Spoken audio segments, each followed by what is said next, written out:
Now, few politicians rise and fall like James Ibori. From a humble start as a cashier at a Neasden DIY store, he became a state governor in Nigeria.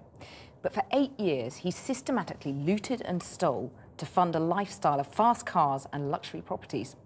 Tomorrow, he'll be sentenced for fraud and money laundering worth £50 million. The trial was in London, where he deposited his stolen money, often in cash, with no questions asked. So why didn't Britain's high street banks do more to stop him? Our business correspondent Sarah Smith reports. James Ibori, once a powerful Nigerian politician, now lives in a British jail. It's a long way from the gilded splendour he's used to. Ibori's career began in London. When he worked in the Wickes DIY store in Neasden in 1991, he was convicted of stealing from the till. A few years later, he was the elected governor of the oil-rich Delta state in Nigeria, and he was still stealing, but now it was millions of pounds. He bought luxury cars like this Bentley and properties in London, spending over £2 million on this house in Hampstead. When he was arrested, he was trying to buy a £13 million jet.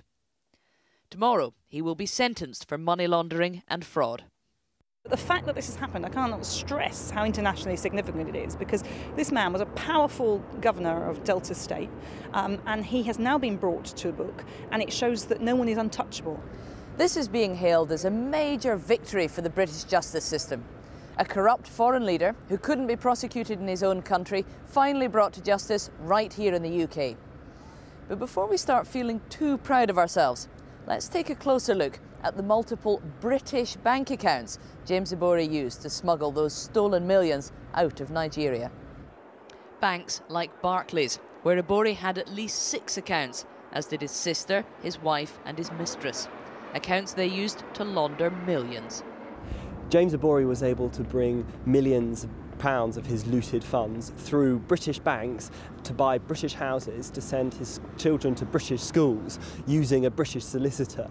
The UK has helped to facilitate his money laundering and his corruption by allowing him to bring his assets into this country. British banks have to identify politically exposed persons, like foreign politicians who could be a corruption risk, and identify any suspicious transactions they make. Yet, somehow, Ibori, a very politically exposed person, was able to put £1.5 million through one of his accounts in the Knightsbridge branch of Barclays Bank. Vast amounts of cash were just handed over the counter. And remember, this is £1.5 million from a man whose published annual salary was just £4,000 a year, and who, according to the Nigerian constitution, wasn't even allowed to hold any bank accounts outside Nigeria.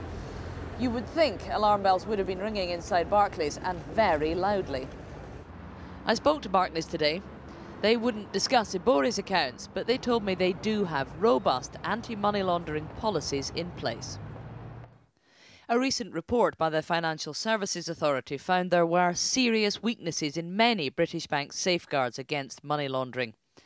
And they said some banks appeared unwilling to turn away or exit very profitable business when there appeared to be an unacceptable risk of handling the proceeds of crime.